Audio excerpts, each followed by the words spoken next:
नमस्कार। आइए सुनते हैं मुंशी प्रेमचंद की कहानी त्रियाचरित्र मेरे चैनल साहित्य सागर में। सेठ लगनदास जी के जीवन की बगिया फलहीन थी। कोई ऐसा मानवीय, आध्यात्मिक या चिकित्सात्मक प्रयत्न ना था जो उन्होंने ना किया हो।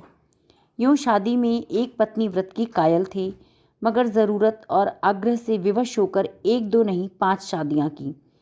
यहाँ तक कि उम्र के 40 साल गुजर गए और अंधेरे घर में उजाला ना हुआ। बेचारे बहुत रंजीदा रहते।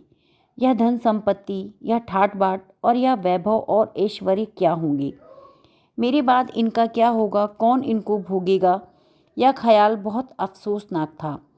आखिर यह सलाह हुई कि किसी लड़के को गोद लेना चाहिए, मगर यह मसला पारिवारिक झगड़ों के कारण सालों तक स्थगित रहा। जब सेठ जी ने देखा कि बीवियों में अब तक बदस्तूर कशमकश हो रही है, तो उन्होंने नैतिक साहस से काम लिया और एक होनहार लड़के को गोद ले लिया। उसका नाम रखा गया मगनदास। उसकी उम्र 5-6 साल से ज़्यादा ना थी, बला का जहीन और तमीज़दार। मगर औरतें सब कुछ कर सकती हैं, दूसरे के बच्चे को नहीं अपना समझती। यहाँ तो 5 औरतों का साझा था। अगर एक उसे प्यार करती तो बाकी 4 औरतों का फर्ज था कि वह उससे नफरत करे। हाँ, सेठ जी उसके साथ बिल्कुल अपने घर के लड़के की सी मोहब्बत करते थे। पढ़ाने को मास्टर रखे, सवारी के लिए घोड़ी। रईसी ख्याल के आदमी थे।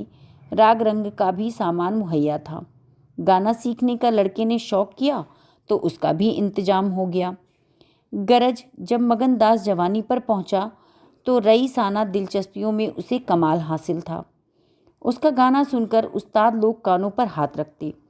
शहसवार ऐसा कि दौड़ते हुए घोड़े पर सवार हो जाता। डील डॉल शक्ल सूरत में उसका सा अलबेला जवान दिल्ली में कम ही होगा। शादी का मसला पेश हुआ। नागपुर के करोड़पति सेठ मक्खनलाल बहुत लहराए हुए थे। उनकी लड़की से शादी हो गई। धूमधाम का जिक्र किया जाए तो किस्सा वियोग की रात से भी लंबा हो जाए। मक्खनलाल का उसी शादी में दिवाला निकल गया। इस वक्त मगनदास से ज़्यादा ईर्ष्या के योग्य और आदमी कौन होगा। उसकी ज़िंदगी की बहार उमंगों पर और मुरादों के फूल अपनी शबनमी ताजगी में खिल खिल कर हुस्न और ताजगी का समा दिखा रहे थे। मगर तकदीर की देवी कुछ और ही सामान कर रही थी। वह सैर सपाटे के इरादे से जापान गया हुआ था कि दिल्ली से खबर आई कि ईश्वर ने तुम्हें एक भाई दिया है। मुझे इतनी खुशी है कि ज़्यादा अरसे तक जिंदा ना रह सकूं। तुम बहुत जल्द लौट आओ। मगनदास के हाथ से तार का कागज छूट गया और सर में ऐसा चक्कर आया जैसे किसी ऊंचाई से गिर पड़ा हो। मगनदास का किताबी ज्ञान बहुत कम था, मगर स्वभाव की सज्जनता से वह खाली ना था। हाथों की उदारता ने, जो समृद्धि का वरदान है, हृदय को भी उदार बना दिया था। उसे घटनाओं की इस काया पलट से दुख तो जरूर हुआ, आखिर इंसान ही था। मगर उसने धीरज से काम लिया और एक आशा और भय की मिलीजुली हालत में देश को रवाना हुआ। रात का वक्त था। जब वह दरवाजे पर पहुंचा तो नाच गाने की महफिल सजी देखी। उसके कदम आगे ना बढ़े। वह लौट गया और एक दुकान के चबूतरे पर बैठकर सोचने लगा कि अब क्या करना चाहिए। इतना तो उसे यकीन था कि सेठ जी उसके साथ भी भलमनसी और मोहब्बत से पेश आएंगे, बल्कि शायद अब और भी कृपा करने लगें। सेठानियाँ भी अब उसके साथ गैरों का सा बर्ताव ना करेंगी। मुमकिन है मझली बहू, जो इस बच्चे की खुशनसीब माँ थी, उससे दूर दूर रहे। मगर बाकी चारों सेठानियों की तरफ से सेवा सत्कार में कोई शक नहीं था। उनकी डाह से वह फ़ायदा उठा सकता था। उसके स्वाभिमान ने यह गवारा ना किया कि जिस घर में मालिक की हैसियत से रहता था, उसी घर में अब एक आश्रित की हैसियत से ज़िंदगी बसर करे। उसने फैसला किया कि जब यहाँ रहना नामुमकिन है, तब कहीं और जाए। मगर कहाँ जाऊँ? ना कोई फ़न सीखा और ना कोई ऐसा इल्म हासिल किया कि जिसमें रोजी कमाने की सूरत पैदा होती। रईसाना दिलचस्पियाँ उसी वक्त तक कद्र की निगाह से देखी जाती हैं जब तक वे रईसों के आभूषण हों। जीविका बनकर वे सम्मान के पद से गिर जाती हैं। अपनी रोजी हासिल करना तो उसके लिए कोई मुश्किल काम ना था। किसी सेठ साहूकार के यहाँ मुनीम बन सकता था, कारखाने की तरफ से एजेंट हो सकता था, मगर उसके कंधे पर एक भारी जुआ रखा था। उसे क्या करे? एक बड़े सेठ की लड़की जिसने लाड़ प्यार में परवरिश पाई, उससे यह कंगाली की तकलीफ़ें क्यों कर झेली जाएंगी? क्या मक्खन लाल की लाडली बेटी एक ऐसे आदमी के साथ रहना पसंद करेगी जिसे रात की रोटी का भी ठिकाना नहीं? मगर इस फिक्र में अपनी जान क्यों खपाऊं? मैंने अपनी मर्जी से तो शादी की नहीं, मैं तो बराबर इनकार करता रहा। सेठ जी ने ज़बरदस्ती मेरे पैरों में बेड़ी डाली है, अब वही इसके जिम्मेदार हैं। लेकिन जब उसने दोबारा ठंडे दिल से इस मसले पर गौर किया तो बचाव की कोई सूरत नज़र नहीं आई। आखिरकार उसने फैसला किया कि पहले नागपुर चलूं, जरा उन महारानी के तौर तरीके देखूं, बाहर ही बाहर उनके स्वभाव की मिजाज की जांच करूं। उसी वक्त तय करूंगा कि मुझे क्या करना चाहिए। अगर रईसी की बू उनके दिमाग से निकल गई है और मेरे साथ रूखी रोटियां खाना उन्हें मंजूर है तो फिर अच्छा है, लेकिन अब वह अगर अमीरी ठाट बाट के हाथों बिकी हैं तो मेरे लिए रास्ता साफ है। फिर मैं हूँ और दुनिया का गम। ऐसी जगह जाऊंगा जहाँ किसी परिचित की सूरत भी सपने में ना दिखाई दे। इस तरह दिल में जिंदगी का नक्शा बनाकर मगनदास अपनी मर्दाना हिम्मत के भरोसे नागपुर की तरफ चला, उस मल्लाह की तरह जो किश्ती और पाल के बगैर नदी की उमड़ती हुई लहरों में खुद को डाल देता हो। शाम के समय सेठ मक्खनदास के सुंदर बगीचे में सूरज की पीली किरणें मुरझाए हुए फूलों से मिलकर विदा हो रही थीं। बाग के बीच में एक पक्का कुआं था और एक मौसरी का पेड़। कुएं के मुंह पर अंधेरे की नीली सी नकाब थी, पेड़ के सिर पर रोशनी की सुनहरी चादर। उसी समय एक नौजवान थका मांदा कुएं पर आया और लोटे से पानी भरकर पीने के बाद जगत पर बैठ गया। मालिन ने पूछा, कहाँ जाओगे?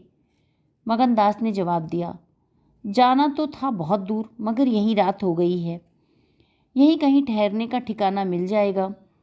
मालिन, चले जाओ सेठ जी की धर्मशाला में, बड़े आराम की जगह है। धर्मशाला में तो मुझे ठहरने में कभी संयोग नहीं हुआ। कोई अगर हर्ज ना हो तो यहीं पड़ा रहूं। यहाँ कोई रात को रहता है क्या? भाई, मैं यहाँ ठहरने को ना कहूँगी। यह बाई जी की बैठक है, झरोखे में बैठकर सैर किया करती हैं। कहीं देख भाल ले तो मेरे सिर में एक बाल भी ना रहे। बाई जी कौन है? यही सेठ जी की बेटी इंदिरा बाई। यह गजरे उन्हीं के लिए बना रही हो? हाँ, और सेठ जी के यहाँ है ही कौन? फूलों के गहने बहुत पसंद करती हैं, शौकीन औरत मालूम होती है। भाई, यही तो बड़े आदमियों की बातें हैं। वे शौक ना करें तो हमारा तुम्हारा निबाह कैसे हो? और धन भला है किस लिए? अकेली जान पर 10 लौंडियां हैं। सुना करती थी कि भगवान आदमी का हल भूत जोतता है। वह अपनी आंखों से देखा। पर तुम झूठ समझते होगे। उस गर्व की चेतना के साथ जो किसी नादान आदमी के सामने अपनी जानकारी के बयान करने में होता है, बूढ़ी मालिन अपनी सर्वज्ञता का प्रदर्शन करने लगी। मगनदास ने उकसाया, होगा भाई, बड़े आदमियों की बातें निराली होती हैं। लक्ष्मी की बस में सब कुछ है, मगर अकेली जान पर 10 लौंडियां, समझ में नहीं आता। मालिन ने बुढ़ापे के चिड़चिड़ेपन से जवाब दिया, तुम्हारी समझ मोटी हो तो कोई क्या करे? अरे, कोई पान लगाती है, कोई पंखा झलती है, कोई कपड़े पहनाती है। 2000 रुपये में तो सेज गाड़ी आई थी, चाहो तो मुंह देख लो। उस पर हवा खाने जाती हैं। एक बंगालिन गाना बजाना सिखाती है, मेम पढ़ाने आती हैं, शास्त्री जी संस्कृत पढ़ाते हैं, कागज पर ऐसी मूरत बनाती हैं कि अब बोली कि तब बोली। दिल की रानी हैं, पर बेचारी के भाग फूट गए। दिल्ली के सेठ लगनदास के गोद ले हुए लड़के से ब्याह हुआ था, मगर राम जी की लीला, 70 बरस के मुर्दे को लड़का दिया। कौन पति आएगा? जब से यह सुनावनी आई है तब से बहुत उदास रहती हैं। एक दिन रोती हैं। मेरे सामने की बात है। बाप ने देख लिया, समझाने लगे। लड़की को बहुत चाहते हैं। सुनती हूँ दामाद को यहीं बुलाकर रखेंगे। नारायण करे मेरी रानी दूधों नहाए पूतों फले। माली मर गया था, उन्होंने आड़ ना ली होती तो घर भर के टुकड़े मांगती। मगनदास ने एक ठंडी सांस ली। बेहतर है अब यहीं से अपनी इज्जत आबरू लिए हुए चल दो। यहाँ तो मेरा निबाहना होगा। भाई वे रईस जादी हैं, तुम इस काबिल हो नहीं कि उनके शौहर बन सको। मालिन से बोला, तो धर्मशाला में जाता हूँ, वहाँ कहीं ठाट वाट मिल जाती है कि नहीं? मगर रात ही तो काटनी है, कट ही जाएगी अगर एक खाट मिल जाए तो। रईसों के लिए मखमली गद्दे चाहिए, हम मजदूरों के लिए तो पुआल ही बहुत है। कहकर उसने लुटिया उठाई, डंडा संभाला और दर्द भरे दिल से एक तरफ चल दिया। उस वक्त इंदिरा अपने झरोखे पर बैठी हुई दोनों की बातें सुन रही थी। कैसा संयोग है कि स्त्री को स्वर्ग की सब सिद्धियां प्राप्त है और उसका पति आवारों की तरह मारा मारा फिर रहा है, यहाँ तक कि उसे रात काटने का ठिकाना नहीं। मगनदास निराश विचारों में डूबा हुआ शहर से बाहर निकल आया और एक सराय में ठहरा जो सिर्फ इसलिए मशहूर थी कि वहाँ शराब की एक दुकान थी। यहाँ आसपास के मजदूर लोग आ आकर अपने दुख को भुलाते थे। जो भूले भटके मुसाफिर ठहरते उन्हें होशियारी और चौकसी का व्यवहारिक पाठ मिल जाता था। मगनदास थका मांदा तो था ही, एक पेड़ के नीचे चादर बिछाकर सो गया और सुबह को उठा तो किसी पीर औलिया के ज्ञान की सजीव दीक्षा का चमत्कार दिखाई पड़ा, जिसकी पहली मंजिल वैराग्य है। उसकी छोटी सी पोटली जिसमें 2-1 कपड़े और थोड़ा सा खाने का रास्ते का खाना और लुटिया डोर बंधी थी, सब गायब हो गई। उन कपड़ों को छोड़कर जो उसके बदन पर थे, अब उसके पास कुछ ना था और भूख, जो कंगाली में और भी तेज हो जाती है, उसे बेचैन कर रही थी। मगर वह दृढ़ स्वभाव का आदमी था, उसने किस्मत का रोना ना रोया और किसी तरह गुजर जाने की तदबीरें सोचने लगा। लिखने और गणित में उसे अच्छा अभ्यास था, मगर इस हैसियत में उससे फ़ायदा उठाना असंभव था। उसे संगीत का बहुत अच्छा अभ्यास किया था। किसी रसिक रईस के दरबार में उसकी कद्र हो सकती थी, मगर उसके पुरुषोचित अभिमान ने इस पेशे को अख्तियार करने की इजाज़त ना दी। हाँ, वह आला दर्जे का घुड़सवार था और यह फ़न मज़े में पूरी शान के साथ उसकी रोजी का साधन बन सकता था। यह पक्का इरादा करके उसने हिम्मत से कदम आगे बढ़ाए। ऊपर से देखने पर यह बात यकीन के काबिल नहीं थी, मगर वह अपना बोझ हल्का हो जाने से इस वक्त उदास नहीं था। मर्दाना हिम्मत का आदमी ऐसी मुसीबतों को उसी निगाह से देखता है जिसमें एक होशियार विद्यार्थी परीक्षा के प्रश्नों को देखता है। उसे अपनी हिम्मत आजमाने का, एक मुश्किल से जूझने का मौका मिल जाता है। उसकी हिम्मत अनजाने में ही मजबूत हो जाती है। अक्सर ऐसे मार्के मर्दाना हौसले के लिए प्रेरणा का काम देते हैं। मगनदास इस जोश से कदम बढ़ाता जाता था जैसे कामयाबी की मंजिल सामने नजर आ रही है, मगर शायद वहाँ के घोड़ों ने शरारत और बिगड़ैल पने से तौबा कर ली थी, या वे स्वाभाविक रूप से बहुत मज़े में धीमे धीमे चलने वाले थे। वह जिस गांव में जाता निराशा को उकसाने वाला जवाब पाता। आखिरकार शाम के समय जब सूरज अपनी आखिरी मंजिल पर पहुंचा तो उसकी कठिन मंजिल तमाम हुई। नागरघाट के ठाकुर अटल सिंह ने उसकी चिंता को समाप्त किया। यह एक बड़ा गांव था, पक्के मकान बहुत से थे, मगर उनमें प्रेतात्माएं आबाद थीं। कई साल पहले प्लेग ने आबादी के बड़े हिस्से को इस क्षणभंगुर संसार से उठाकर स्वर्ग में पहुंचा दिया। इस वक्त प्लेग से बचे खुचे वे लोग गांव के नौजवान और शौकीन जमींदार और हल्के के कारगुजार और रोबीले थानेदार साहब थे। उनकी मिलीजुली कोशिशों से गांव में सतयुग का राज था। धन दौलत को लोग जान का अजाप समझते थे, उसे गुनाह की तरह छिपाते थे। घर घर में रुपए रहते हुए लोग कर्ज ले लेकर खाते और फटे हालों की तरह रहते। इसी में निबाह था। काजल की कोठरी थी, सफ़ेद कपड़े पहनना उन पर धब्बा लगाना था। हुकूमत और ज़बरदस्ती का बाजार गर्म था। अहीरों के यहाँ आंजन के लिए भी दूध ना था। थाने में दूध की नदी बहती थी। मवेशी खाने के मुहर्रिर दूध की कुल्लियाँ करते थे। इसी अंधेर नगरी को मगनदास ने अपना घर बनाया। ठाकुर साहब ने असाधारण उदारता से काम लेकर उसे रहने के लिए एक मकान भी दे दिया, जो केवल बहुत व्यापक अर्थों में मकान कहा जा सकता था। इसी झोपड़ी में वह 1 हफ्ते से जिंदगी के दिन काट रहा है। उसका चेहरा जर्द है और मैले कपड़े हैं, मगर मालूम होता है कि अब उसे इन बातों की अनुभूति ही नहीं है। जिंदा है मगर जिंदगी रुखसत हो गई। हिम्मत और हौसला मुश्किल को आसान कर सकते हैं, आंधी और तूफान से बचा सकते हैं, मगर चेहरे को खिला सकना उसके सामर्थ्य के बाहर है। एक रोज जब शाम के वक्त अंधेरे में वह खाट पर पड़ा था, एक औरत उसके दरवाजे पर आकर भीख मांगने लगी। मगनदास का आवाज़ परिचित जान पड़ा। बाहर आकर देखा तो वही चंपा मालिन थी, कपड़े तार तार, मुसीबत की रोती हुई तस्वीर। बोला, मालिन तुम्हारी यह क्या हालत है, मुझे पहचानती हो? मालिन ने चौंक कर देखा और पहचान गई। रोकर बोली, बेटा अब बताओ मेरा कहाँ ठिकाना लगे। तुमने तो मेरा बना बनाया घर उजाड़ दिया। ना उस दिन तुमसे बात करती और ना मुझ पर विपत पड़ती। बाई जी ने तुम्हें बैठे देख लिया और बातें भी सुनी। सुबह होते ही मुझे बुलाया और बरस पड़ी। बोली, नाक कटवा दूंगी, मुंह में कालिख लगवा दूंगी। चुड़ैल कुटनी, तू मेरी बात किसी गैर आदमी से क्यों चलाए? दूसरों से मेरी चर्चा करती थी। क्या वह तेरा दामाद था जो तू उससे मेरा दुखड़ा रोती थी? जो भी मुंह में आया बकती रही, मुझसे भी ना सहा गया। रानी रूठेंगी अपना सुहाग लेंगी।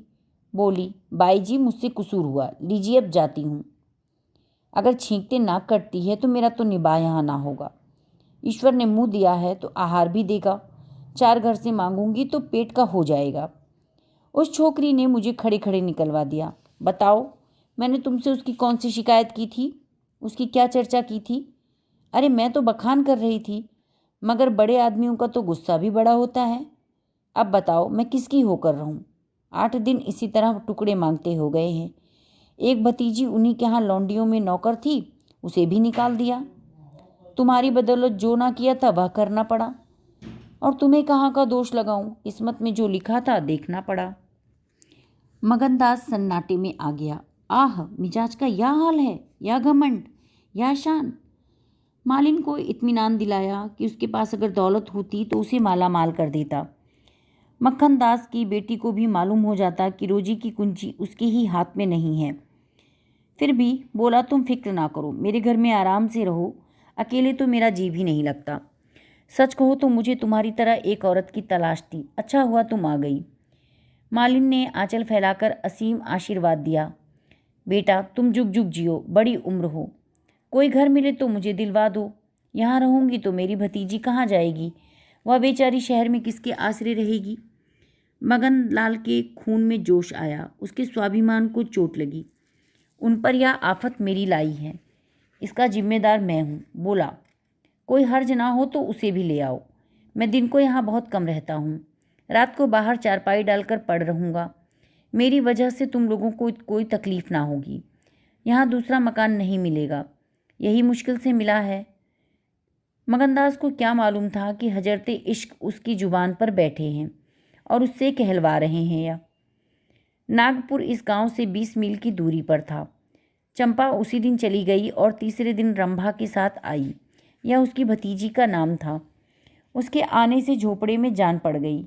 मगनदास के दिमाग में मालिन की लड़की की जो तस्वीर थी, उसका रंभा से कोई मेल नहीं था। वह सौंदर्य नाम की चीज़ का अनुभवी जौहरी था, मगर ऐसी सूरत जिस पर जवानी की ऐसी मस्ती और दिल का चैन छीन लेने वाला आकर्षण हो, उसने नहीं देखा था। उसकी जवानी का चांद अपनी सुनहरी और गंभीर शान के साथ चमक रहा था। सुबह का वक्त था। मगनदास दरवाजे पर पड़ा ठंडी ठंडी हवा का मजा ले रहा था। रंभा सिर पर घड़ा रखे पानी भरने को चली। मगनदास ने उसे देखा और एक लंबी सांस खींचकर उठ बैठा। चेहरा मोहरा बहुत ही मोहक, ताज़े फूल की तरह खिला हुआ, आंखों में सरलता। मगनदास को उसने भी देखा। चेहरे पर लाज की लाली दौड़ गई। प्रेम ने पहला वार किया। मगनदास सोचने लगा, क्या तकदीर यहाँ कोई और गुल खिलाने वाली है? क्या दिल मुझे यहाँ भी चैन ना लेने देगा? रंभा, तू यहाँ नाहक आई। नाहक एक गरीब का खून तेरे सर पर होगा। मैं तो अब तेरे हाथों बिक चुका, मगर क्या तू भी मेरी हो सकती है? लेकिन नहीं, इतनी जल्दबाजी ठीक नहीं। रंभा सुंदरी है, मगर झूठे मोती की आब और ताब उसे सच्चा नहीं बना सकती। तुम्हें क्या खबर कि उस भोली लड़की के कान प्रेम के शब्द से परिचित नहीं हो चुके? कौन कह सकता है कि उसके सौंदर्य की वाटिका पर किसी फूल चुनने वाले के हाथ नहीं पड़े हैं। 3 महीने गुजर गए। मगनदास रंभा को ज्यों-ज्यों बारीक से बारीक निगाहों से देखता, त्यों-त्यों उस पर प्रेम का रंग गाढ़ा होता। वह रोज उसे कुएं पर से पानी निकालते देखता। वह रोज घर में झाड़ू देती, खाना पकाती। मगनदास को उन ज्वार की रोटियों में जो मज़ा आता था, वह अच्छे से अच्छे व्यंजनों में भी नहीं आया था। उसे अपनी कोठरी हमेशा साफ सुथरी मिलती। ना जाने कौन बिस्तर बिछा देता था। क्या यह रंभा की कृपा थी? उसकी नज़रें शर्मीली थीं। उसने कभी अपनी तरफ चंचल आंखों से उसे नहीं देखा। आवाज़ कैसी मीठी! उसकी हंसी की आवाज़ कभी उसके कान में नहीं आई। अगर मगनदास उसके प्रेम में मतवाला था तो कोई ताज्जुब की बात नहीं। उसकी भूखी निगाहें बेचैन और लालसा में डूबी हुई हमेशा रंभा को ढूंढा करती। वह जब किसी गांव को जाता तो मीलों तक उसकी जिद्दी और बेताब आंखें मुड़ मुड़ कर झोपड़े के दरवाजे की तरफ आती। इंसाफ पसंद लोग तो स्वागत सत्कार से काम निकाल लेते और जो ज़्यादा समझदार थे वे लगातार तकाजों का इंतज़ार करते। चूँकि मगनदास इस फन को बिल्कुल नहीं जानता था, बावजूद दिन रात की दौड़ धूप के गरीबी से उसका गला ना छूटता। वह रंभा को चक्की पीसते हुए देखता तो गेहूं के साथ उसका दिल भी पिस जाता। वह कुएं से पानी निकालती तो उसका कलेजा निकल आता। जब वह पड़ोस के औरतों के कपड़े सीती तो कपड़ों के साथ मगनदास का दिल छिल जाता। मगर कुछ बस ना था और ना ही काबू। मगनदास की हृदयभेदी दृष्टि को इसमें तो कोई संदेह नहीं था कि उसके प्रेम का आकर्षण बिल्कुल बेअसर नहीं है, वरना रंभा की उन वफा से भरी हुई खातिरदारियों की तुक वह कैसे बिठाता। एक रोज़ शाम के वक्त चंपा किसी काम से बाजार गई थी और मगनदास हमेशा की तरह चारपाई पर पड़ा सपने देख रहा था। रंभा अद्भुत छटा के साथ आकर उसके सामने खड़ी हो गई। उसका भूला चेहरा कमल की तरह खिला था और आंखों से सहानुभूति का भाव झलक रहा था। मगनदास ने उसकी तरफ पहले आश्चर्य और फिर प्रेम की निगाह से देखा और दिल पर जोर डालकर बोला, आओ रंभा, तुम्हें देखने को बहुत दिन से आंखें तरस रही थीं। रंभा ने भोलेपन से कहा, मैं यहाँ ना आती तो तुम मुझसे कभी ना बोलते। मगनदास का हौसला बढ़ा, बोला, बिना मर्जी पाए तो कुत्ता भी नहीं आता। रंभा मुस्कुराई, कली खिल गई, मैं तो आप ही चली आई। मगनदास का कलेजा उछल पड़ा। उसने हिम्मत करके रंभा का हाथ पकड़ लिया और भावावेश से कांपती हुई आवाज़ में बोला, नहीं, ऐसा नहीं है, मेरी महीनों की तपस्या का फल है यह। मगनदास ने बेताब होकर उसे गले से लगा लिया। जब वह चलने लगी तो अपने प्रेमी की ओर प्रेम भरी दृष्टि से देखकर बोली, अब यह प्रीत हमको निभानी होगी। पौ फटने के वक्त जब सूर्य देवता के आगमन की तैयारियां हो रही थीं, मगनदास की आंखें खुली हुई रंभा आटा पीस रही थी। उस शांतिपूर्वक सन्नाटे में चक्की की घुमर घुमर बहुत सुहानी थी और वह उसके सुर से सुर मिलाकर अपने प्यारे ढंग से गा रही थी। साल भर गुजर गया। मगनदास की मोहब्बत और रंभा के सलीके ने मिलकर उस वीरान झोपड़े को कुंज बना दिया। अब वहाँ गायें थीं, फूलों की क्यारियाँ थीं और कई देहाती ढंग के मोड़े थे। सुख सुविधा की अनेक चीज़ें दिखाई पड़ती थीं। एक रोज़ सुबह के वक्त मगनदास कहीं जाने को तैयार हो रहा था कि एक संभ्रांत व्यक्ति अंग्रेजी पोशाक पहने उसे ढूंढता हुआ आया और उसे देखते ही दौड़कर गले से लिपट गया। मगनदास और वह दोनों एक साथ पढ़ा करते थे। वह अब वकील हो गया था। मगनदास ने भी पहचाना और कुछ झेंपा और कुछ झिझकता हुआ उसके गले लिपट गया। बड़ी देर तक दोनों दोस्त बातें करते रहे। बातें क्या थी, घटनाओं और संयोगों की एक लंबी कहानी थी। कई महीने हुआ, सेठ लगन का छोटा बच्चा चेचक की नज़र हो गया। सेठ जी ने दुख के मारे आत्महत्या कर ली और अब मगनदास सारी जायदाद, कोठी, इलाके और मकानों का एक छत्र स्वामी था। सेठानियों में आपसी झगड़े हो रहे थे। कर्मचारियों ने गबन को अपना ढंग बना रखा था।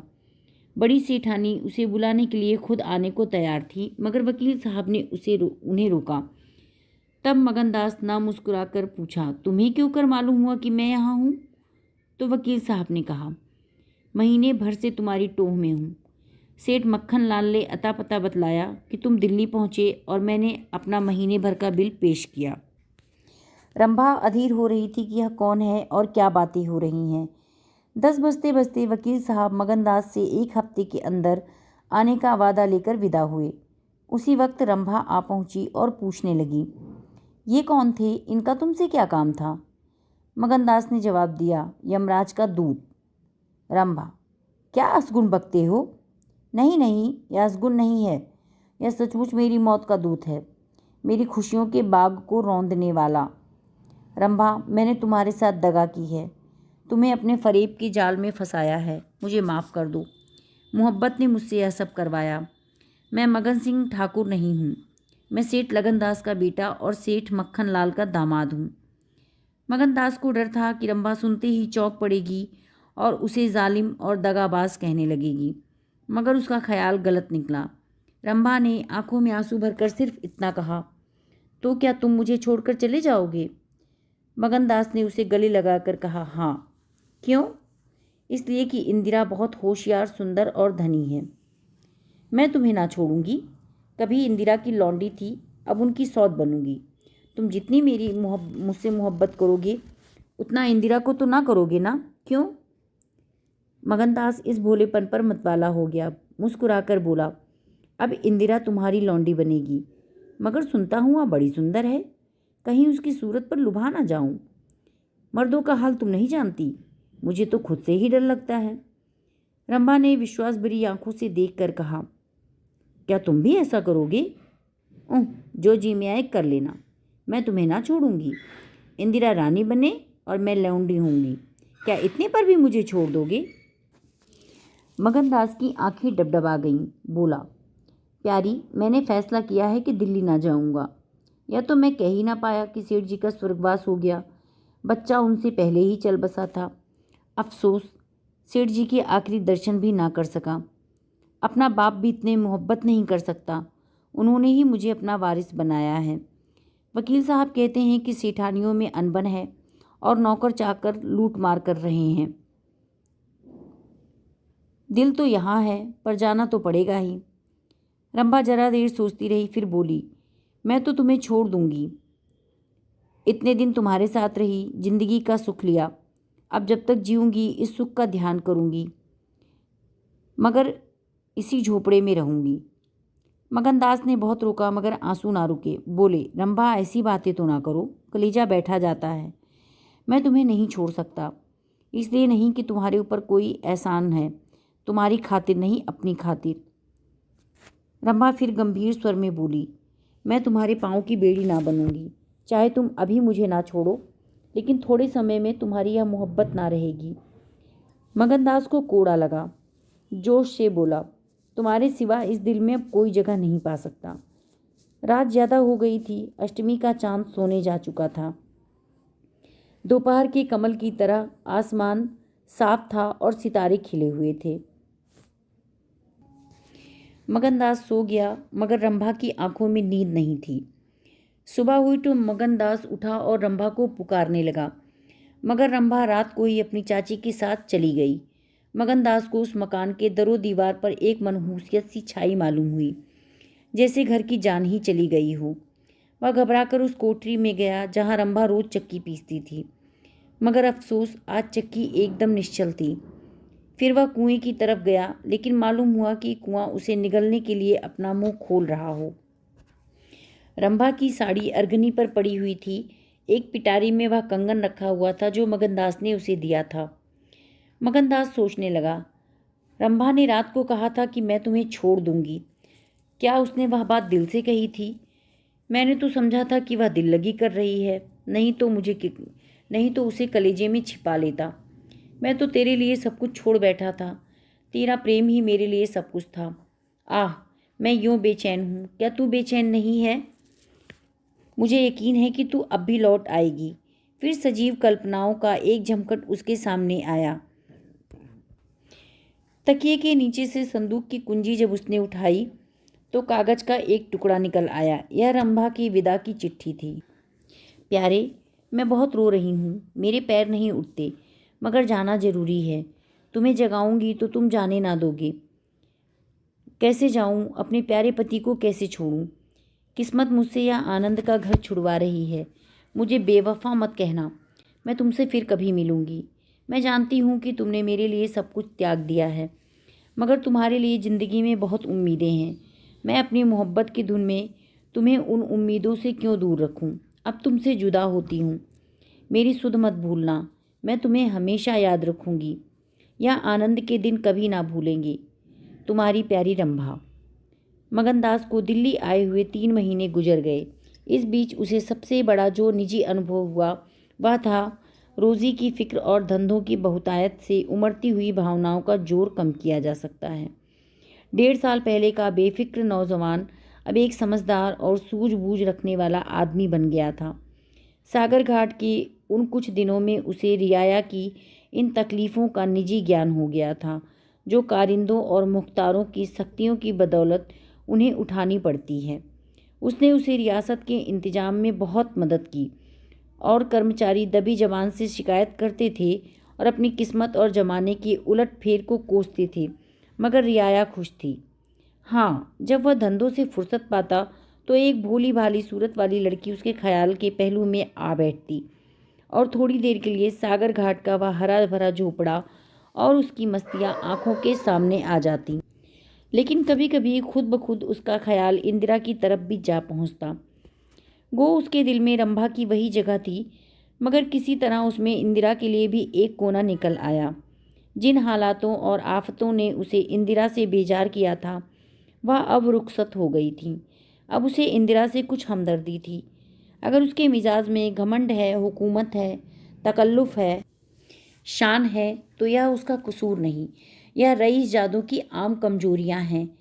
यही उनकी शिक्षा है। वे बिल्कुल बेबस और मजबूर हैं।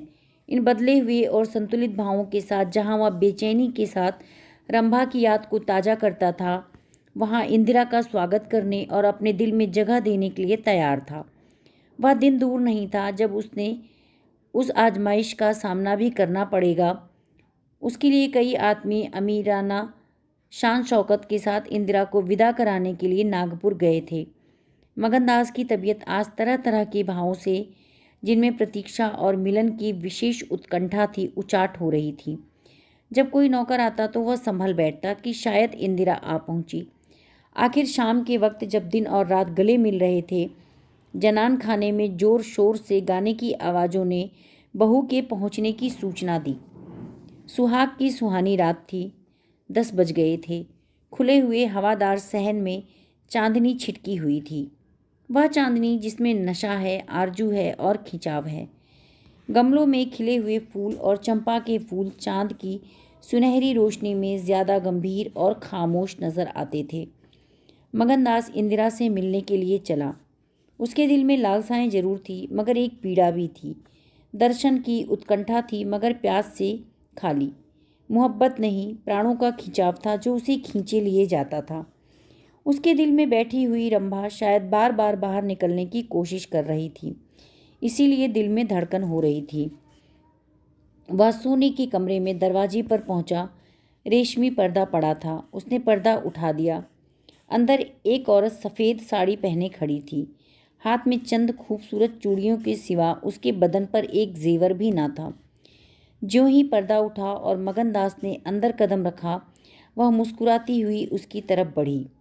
मगनदास ने उसे देखा और चकित होकर बोला, रंभा। और दोनों प्रेमवश लिपट गए। दिल में बैठी हुई रंभा बाहर निकल आई थी। साल भर गुजरने के बाद एक दिन इंदिरा ने अपने पति से कहा, क्या रंभा को बिल्कुल भूल गए? कैसे बेवफा हो? कुछ याद है उसने चलते वक्त तुमसे क्या विनती की थी? मगनदास ने कहा, खूब याद है।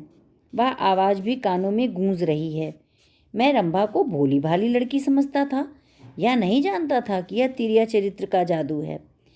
मैं अपनी रंभा को अब इंदिरा से ज़्यादा प्यार करता हूँ। तुम्हें डाह तो नहीं होती? इंदिरा ने हंसकर जवाब दिया, डाह क्यों हो? तुम्हारी रंभा है तो क्या मेरा मगन सिंह नहीं है? मैं तो अब भी उस पर मरती हूँ। दूसरे दिन दोनों दिल्ली से एक राष्ट्रीय समारोह में शरीक होने का बहाना करके रवाना हो गए और सागर घाट जा पहुँचे। वह झोपड़ा, वह मोहब्बत का मंदिर, वह प्रेम भवन फूलों और हरियाली से लहरा रहा था। चंपा मालिन उन्हें वहाँ मिली। गांव के जमींदार उनसे मिलने के लिए आए। कई दिन तक फिर मगन सिंह को घोड़े निकालने पड़े। रंभा कुएं से पानी लाती, खाना पकाती, फिर चक्की पीसती और गाती। गांव की औरतें फिर उससे अपने कुर्ते और बच्चों की लेसदार टोपियां सिलवाती हैं। हाँ, इतना ज़रूर कहती हैं कि उसका रंग कैसा निखर आया है, हाथ पांव कैसे मुलायम पड़ गए हैं, किसी बड़े घर की रानी मालूम होती है। मगर स्वभाव वही है, वही मीठी बोली, वही मुरव्वत, वही हंसमुख चेहरा। इस तरह एक हफ्ता इस सरल और पवित्र जीवन का आनंद उठाने के बाद दोनों दिल्ली आए और अब 10 साल गुजरने पर भी साल में एक बार उस झोपड़े के नसीब जागते हैं। वह मोहब्बत की दीवार अभी तक उन दोनों प्रेमियों को अपनी छाया में आराम देने के लिए खड़ी है। अब तो आप सब समझ ही गए होंगे कि रंभा और इंदिरा दोनों एक ही हैं। आप सबको यह कहानी कैसी लगी मुझे कमेंट करके अवश्य बताइएगा और प्लीज़ प्लीज़ प्लीज़ मेरे चैनल को सब्सक्राइब अवश्य कर दीजिएगा। धन्यवाद।